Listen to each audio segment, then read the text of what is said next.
आपके साथ जया मिश्रा और आप देख रहे हैं देश का सबसे पहला समझाने वाला बुलेटिन चुनाव की चाल तो समझिए।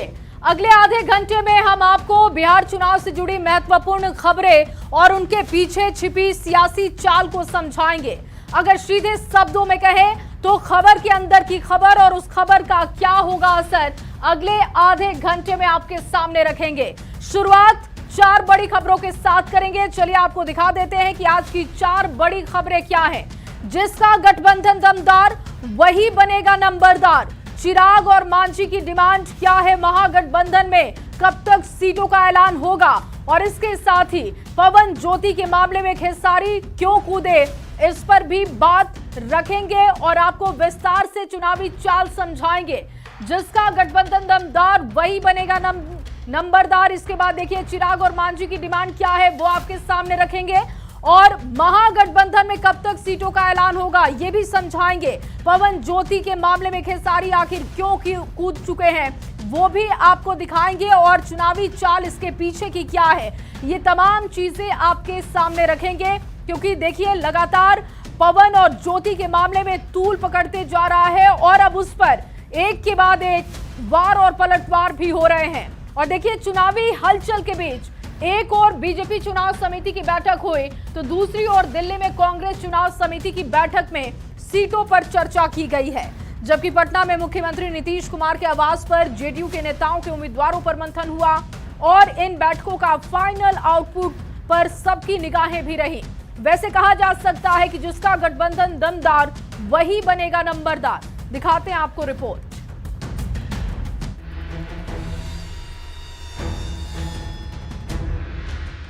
चुनावी बिगुल बजते ही सियासी दलों ने मोर्चा संभाल लिया है और आज बिहार की सियासत में पटना से दिल्ली तक बैठकों का दौर जारी रहा। बीजेपी, कांग्रेस और जेडीयू में मैराथन बैठकों के जरिए उम्मीदवारों और सीटों पर मंथन हुआ। हारी हुई सीट पर चर्चा हुई तो स्ट्राइक रेट के आधार पर नई दावेदारियों की भी बात हुई। हालांकि बैठक के बाद दलों के अपने अपने दावे हैं। बड़ा ही सौहार्द माहौल में सबसे वार्ता हो रही है और जल्द ही आप लोगों को खुशखबरी मिलेगी कि सबका गठबंधन का स्वरूप, सीट की संख्या सब आपको बताने का काम किया जाएगा। हम लोग इंतजार कर रहे थे और 14 नवंबर को फिर से बिहार में एनडीए की सरकार बनेगी, नीतीश कुमार जी के नेतृत्व में बनेगी। हम लोग इंडिया गठबंधन 243 पर लड़ेंगे। हर तरफ से ऑल इज वेल की बात भी कही जा रही है, लेकिन सबसे बड़ा सवाल ये कि तस्वीर कब तक साफ होगी, कब तक सीटों का फॉर्मूला साफ होगा और किसके हिस्से क्या लगता है। वैसे एक बात साफ है, जिसका गठबंधन दमदार होगा वही बनेगा नंबरदार। न्यूज 18 के लिए दिल्ली से अमितेश सिंह, रवि सिसोदिया और पटना से संजय कुमार और शैलेंद्र कुमार के साथ ब्यूरो रिपोर्ट। देखने के बाद अब आपको चुनावी चाल विस्तार से समझाते हैं। जिसका गठबंधन दमदार क्यों वही बनेगा नंबरदार ये समझ लेते हैं और इसको समझने के लिए गठबंधन के गणित को समझना जरूरी है।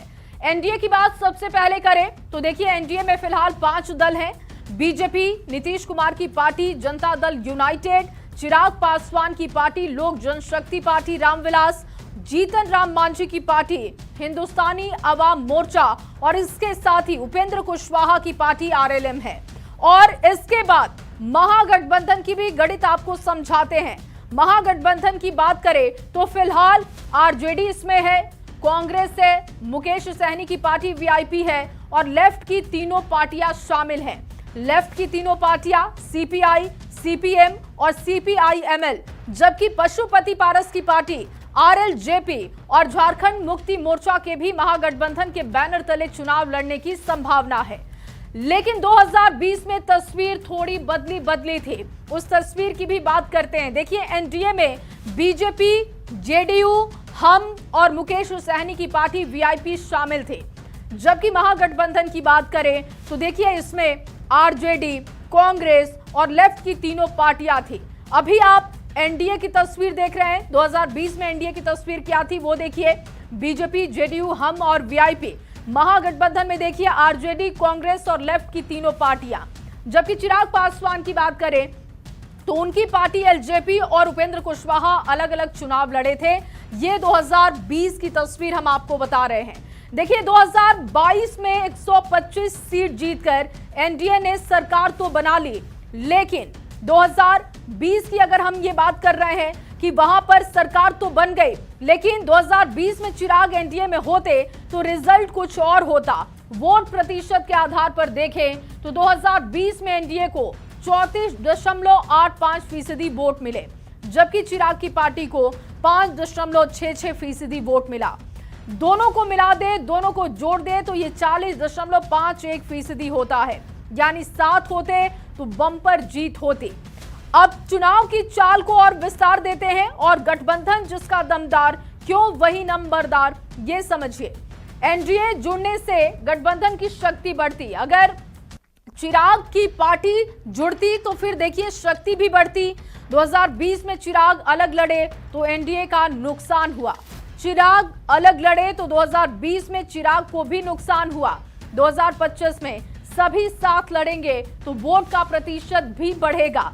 चिराग की पार्टी के पास 5 से 6% का वोट बैंक माना जाता है। बीजेपी, जेडीयू और हम 2020 में साथ थे। कुशवाहा और चिराग के जुड़ने से एनडीए का वोट परसेंटेज भी बढ़ेगा और इसीलिए माना जा रहा है कि अगर ये एक साथ रहें तो फायदेमंद साबित हो सकता है।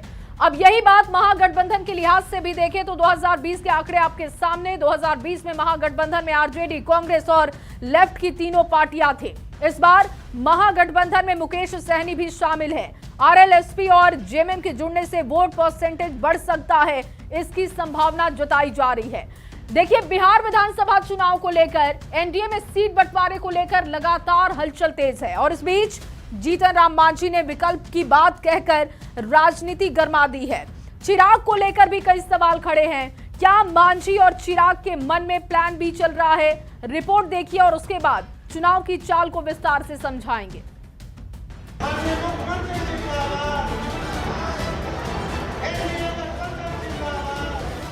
बिहार विधानसभा चुनाव के लिए बीजेपी और एनडीए के सहयोगियों के साथ सीट बंटवारे पर अंतिम सहमति नहीं बन पाई है। हम के प्रमुख और केंद्रीय मंत्री जीतन राम मांझी 15 सीट की डिमांड पर अड़ गए हैं।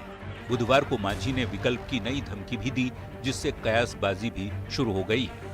बिहार में कम से कम 70-80 सीट ऐसे हैं जहां हम 20,000, 25,000 वोट ले सकते हैं, ला सकते हैं।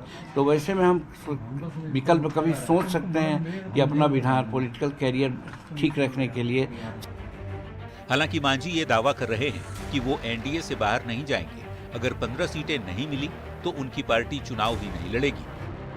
दूसरी ओर आरएलएम अध्यक्ष उपेंद्र कुशवाहा ने बीजेपी नेतृत्व को 20 से ज्यादा सीटों की लिस्ट सौंपकर मुश्किल बढ़ा दी है।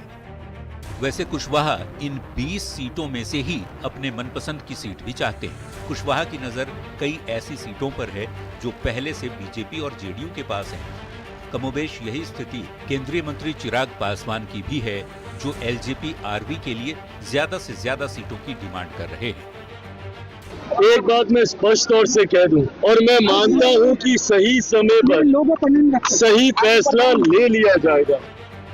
चिराग का दावा है कि सही समय पर सही फैसला लेंगे, लेकिन वो अपनी मांगों पर अड़ गए हैं। बीजेपी के चुनाव प्रभारी धर्मेंद्र प्रधान, प्रदेश प्रभारी विनोद तावड़े और मंत्री मंगल पांडे के साथ बैठक के बाद भी सीट बंटवारे पर बात नहीं बन पाई। हालांकि सीट शेयरिंग पर छोटे दलों के साथ जारी खींचतान के बीच बीजेपी और जेडीयू का दावा है कि एनडीए में कहीं कोई खटपट की स्थिति नहीं है। जल्द ही सीट बंटवारे की घोषणा कर दी जाएगी। लिहाजा ये देखना होगा कि एनडीए में सीट बंटवारे का फाइनल फॉर्मूला क्या निकलकर सामने आता है। दिल्ली रिपोर्टर अमितेश सिंह, पटना संवाददाता विनीता मिश्रा और धर्मेंद्र कुमार के साथ ब्यूरो रिपोर्ट, न्यूज़ 18। देखिए बिहार चुनाव की तारीखों के ऐलान के बाद से ही लगातार सियासी गुड़ागड़ी देखने को मिल रहा है। सीटों के बंटवारे को लेकर उम्मीदवारों के नाम पर लगातार चर्चा भी हो रही है। बात चल रही है, फाइनल फॉर्मूला सामने नहीं आया है, लेकिन सूत्र जो बता रहे हैं, सूत्रों के हवाले से एनडीए में जो सीटों का फॉर्मूला सामने आया है उसके अनुसार बीजेपी और जेडीयू 205 सीटों पर चुनाव लड़ेंगी। कोई एक सीट कम तो कोई एक सीट ज्यादा पर चुनाव लड़ सकती है। वहीं एलजेपी आरबी की बात करें तो 20 से 25 सीटें मिल सकती हैं। मांझी की पार्टी हम की बात हो तो 2020 की तरह 7 सीटें मिल सकती हैं। जबकि उपेंद्र कुशवाहा की पार्टी की बात करें तो इनके खाते में 6 सीटें जा सकती हैं। ये फॉर्मूला सामने आ रहा है अब तक का। और अब दावेदारी और सीटों की डिमांड और समीकरण को समझने के लिए आपको 2020 के रिजल्ट को समझना जरूरी है। देखिए, रिजल्ट और वोट का प्रतिशत जान लेते हैं। 2020 के आंकड़े आपके सामने हैं। 2020 की बात की जाए तो 2020 में बीजेपी 74 सीटों पर चुनाव लड़ी और उसे 19.46% वोट मिले। जेडीयू की बात करें तो जेडीयू को 43 सीटों पर जीत हासिल हुई और 15.39% वोट मिले। हम की बात करें तो हमको 4 सीटें मिली थी और वोट परसेंटेज 0.89% रहा। 2020 में एलजेपी को 1 सीट पर जीत हासिल हुई, वोट परसेंटेज 5.66% रहा।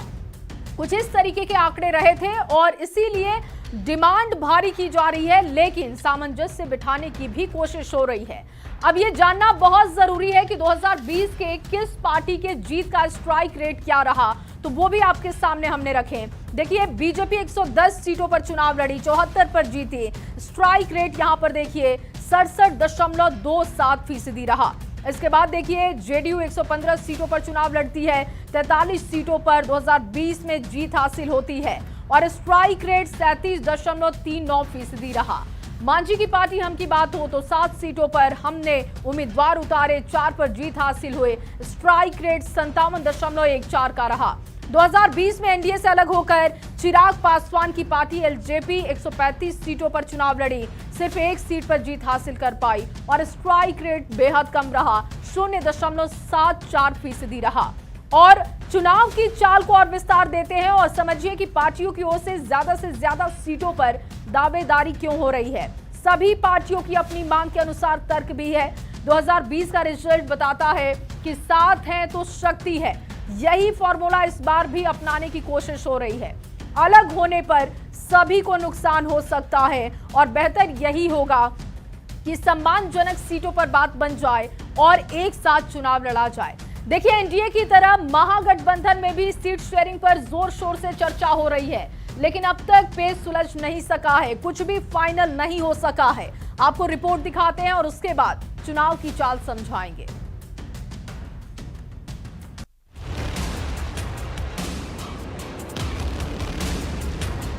महज 2 दिन बाद विधानसभा चुनाव के पहले चरण के नॉमिनेशन की प्रक्रिया शुरू होने वाली है, लेकिन अब तक न तो एनडीए और न ही महागठबंधन में सीटों का गणित सुलझ पाया है। महागठबंधन में समय समय पर कोई न कोई सहयोगी सीटों की लिस्ट थमाकर सियासी माहौल को गर्म कर ही देता है। खबर है कि सीपीआई ने तेजस्वी यादव को 24 सीटों की सूची सौंप दी है। दूसरी ओर वीआईपी के प्रमुख मुकेश सहनी का कहना है कि महागठबंधन में सब कुछ ठीक है, लेकिन डिप्टी सीएम मैं ही बनूंगा। डिप्टी सीएम बिहार में हमारी सरकार बनेगा, सीएम तेजस्वी होंगे, डिप्टी सीएम एक मल्ला का बेटा, अति पिछड़ा का बेटा डिप्टी सीएम होंगे। भले ही महागठबंधन में अभी तक सीट शेयरिंग पर बात नहीं बन पाई है, पार्टियों के अंदर अपनी सीटों की स्क्रीनिंग का काम बहुत तेजी से चल रहा है। इसमें सबसे आगे चल रही है कांग्रेस। मंगलवार की तरह बुधवार को भी कांग्रेस चुनाव समिति की बैठक हुई। सूत्र बताते हैं कि दोपहर तक 35 से 42 सीट पर उम्मीदवारों के नाम पर मंथन हो चुका था। माना जा रहा है कि ज्यादातर सिटिंग विधायकों को टिकट मिलेगा। विधानसभा 22, विधानसभा में कौन उम्मीदवार होंगे, सीईसी ने मोहर लगा दी। हम सारी सीटों की घोषणा, उन विधानसभा के नामों की घोषणा ज्वाइंट प्रेस कॉन्फ्रेंस में हम लोग ज्वाइंटली करेंगे। पटना में करेंगे। पटना में सीट शेयरिंग का कौन सा फॉर्मूला फाइनल होता है, ये तो तभी पता चलेगा जब ऑफिशियली प्रेस कॉन्फ्रेंस कर महागठबंधन के लोग बताएंगे। लेकिन उसके पहले सूत्रों के मुताबिक महागठबंधन के अंदर सीट शेयरिंग का जो फॉर्मूला सेट हुआ है, उसके मुताबिक 130 से 135 सीट पर आरजेडी के उम्मीदवार मैदान में उतरेंगे। पिछली बार आरजेडी ने 144 सीट पर उम्मीदवार उतारे। सूत्रों की माने तो 2020 में 70 सीट पर लड़ने वाली कांग्रेस को इस बार 55 से 58 सीट पर ही संतोष करना पड़ सकता है। वहीं मुकेश सहनी की वीआईपी को 14 से 18 सीट मिलने का अनुमान है। बाकी बची सीटें लेफ्ट की 3 पार्टियों के साथ साथ आरएलजेपी और जेएमएम के बीच बटेंगी। हालांकि सबको इंतजार है उस प्रेस कॉन्फ्रेंस का जिसमें सीट शेयरिंग का ऑफिशियली ऐलान किया जाएगा। न्यूज 18 के लिए दिल्ली से अमितेश सिंह, रवि सिसोदिया और पटना से संजय कुमार के साथ ब्यूरो रिपोर्ट। और रिपोर्ट देखने के बाद चलिए अब आपको चुनाव की चाल समझाते हैं। महागठबंधन की ओर से अभी तक सीटों का ऐलान नहीं हो पाया है। एनडीए की तरह यहां भी बैठकों का दौर लगातार चल रहा है, लेकिन सूत्र बताते हैं कि आरजेडी का भी फॉर्मूला तय हो चुका है। तेजस्वी यादव ने ही ये फॉर्मूला तैयार किया है। कहा जा रहा है कि जो सीटों का बंटवारा होगा उसका फाइनल फॉर्मूला तेजस्वी की तरफ से दिया गया है और उसी के हिसाब से सीटों का बंटवारा किया जाएगा। ये जो जानकारी अब तक मिल रही है वो हम आपके सामने रख रहे हैं। कहा जा रहा है कि आरजेडी 130 से 135 सीटों पर चुनाव लड़ सकता है। कांग्रेस की बात की जाए तो 55 से 58 सीटें हो सकती हैं। समझौता करना पड़ सकता है कांग्रेस को। वीआईपी के खाते में 14 से 18 सीटें आ सकती हैं और बाकी सीटें लेफ्ट पार्टियां और आरएलजेपी और जेएमएम के बीच बढ़ सकती हैं। ये फॉर्मूला जो आ रहा है वो अब तक महागठबंधन के लिए सामने रखा गया है। सूत्र ये भी बता रहे हैं कि आरजेडी की तरफ से तेजस्वी यादव ने ही ये पूरा फॉर्मूला तय किया है। महागठबंधन की बात करें तो महागठबंधन की सबसे बड़ी पार्टी आरजेडी को 2020 में 75 सीटों पर जीत हासिल हुई। वोट परसेंटेज की बात करें तो ये 23.11% रहा। कांग्रेस की बात की जाए तो 9.48% रहा और 19 सीटों पर चुनाव जीती। लेफ्ट पार्टियों की बात की जाए सीपीआई एमएल की तो 12 सीट पर चुनाव जीती, 3.16% वोट मिला। सीपीआई की बात करें तो ये 0.83% पाकर 2 सीटों पर जीत हासिल कर पाई, जबकि सीपीएम को भी 2 सीटों पर जीत हासिल हुई और वोट परसेंटेज जो इनको मिला वो 0.65 का रहा था। यानी कि मुकेश सहनी की पार्टी की अब बात कर लें तो वीआईपी को 4 सीटें मिली और 4 सीटों को लेकर अब दबाव बनाया जा रहा है। महागठबंधन की हम ये तस्वीर आपके सामने रख रहे हैं और लगातार आपको ये बता रहे हैं कि किस तरीके से 2020 में सीटों का बंटवारा किया गया था और इस बार किस तरीके से सीटों का फॉर्मूला रखा जा रहा है। सीटों का अब तक हालांकि ऐलान नहीं हो पाया है, लेकिन एनडीए की तरह ही यहां पर भी बैठकों का दौर दिख रहा है। और देखिए जो सूत्र बता रहे हैं, जो फॉर्मूला महागठबंधन के लिए रखा जा रहा है वो ये है कि आरजेडी 130 से लेकर 135 सीटों पर चुनाव लड़ सकती है।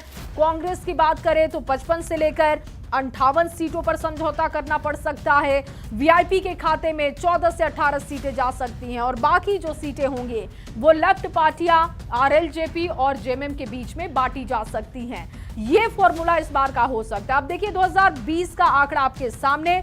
आरजेडी की सबसे पहले बात कर रहे हैं, 75 सीटों पर जीत मिली और वोट परसेंटेज 23.11 का रहा था। कांग्रेस की बात की जाए तो 9.48 वोट परसेंटेज पाकर 19 सीटों पर जीत हासिल हुई। लेफ्ट पार्टियों की भी बात कर लेते हैं। सीपीआई एमएल की बात की जाए 12 सीटों पर चुनाव जीती, 3.16% वोट परसेंटेज रहा था। और ये तमाम तस्वीरें हम आपके सामने रख रहे हैं। 2020 के आंकड़े, अभी के फॉर्मूले क्या हो सकते हैं। आगे बढ़ते हुए अब बात पवन सिंह और उनकी पत्नी ज्योति सिंह के विवाद की भी कर लेते हैं। देखिए भोजपुरी सुपरस्टार और बीजेपी नेता पवन सिंह और उनकी पत्नी ज्योति सिंह के बीच चल रहे विवाद ने तूल पकड़ लिया है। पवन सिंह ने दावा किया कि वो ज्योति सिंह का व्यवहार अच्छे से जानते हैं। अमित शाह, नड्डा से मुलाकात के बाद अचानक ज्योति को अपनापन क्यों नजर आ रहा है, ये पूरा विवाद क्या है, आपको रिपोर्ट के जरिए दिखाते हैं।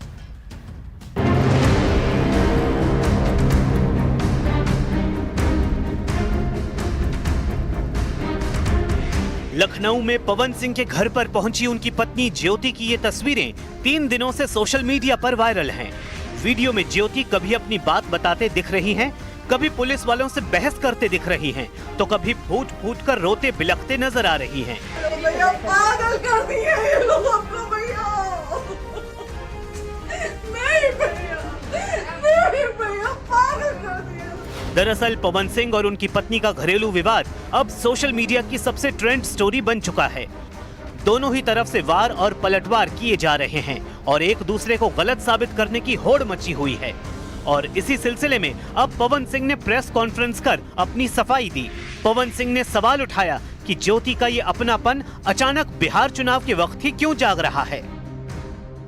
कि आपको अपने पति से किसी बात का मार पिटाई गई, किसी चीज का डर है ना, तो इसमें आपकी भी तो ये चीज है कि आपके साथ भी तो कुछ हो सकता नहीं, है। ऐसा कुछ नहीं डाला गया हमारे तरफ से। मारपीट और मर्डर वाली चीजें नहीं डाली गई है। हाँ, मारपीट वाली और चीजें नहीं डाली गई है। डाली गई है मेंटेनेंस का केस डाला गया है। ये कहना चाहता हूँ ज्योति जी कि आप जो अपने पति के लिए अपनापन दिखा रही हैं, ये अपनापन चुनाव से 1 महीना पहले क्यों नहीं दिखा? और चलिए इसी रिपोर्ट के साथ इस बुलेटिन में बस इतना ही। आप बने रहिए न्यूज़ 18 बिहार झारखंड के साथ।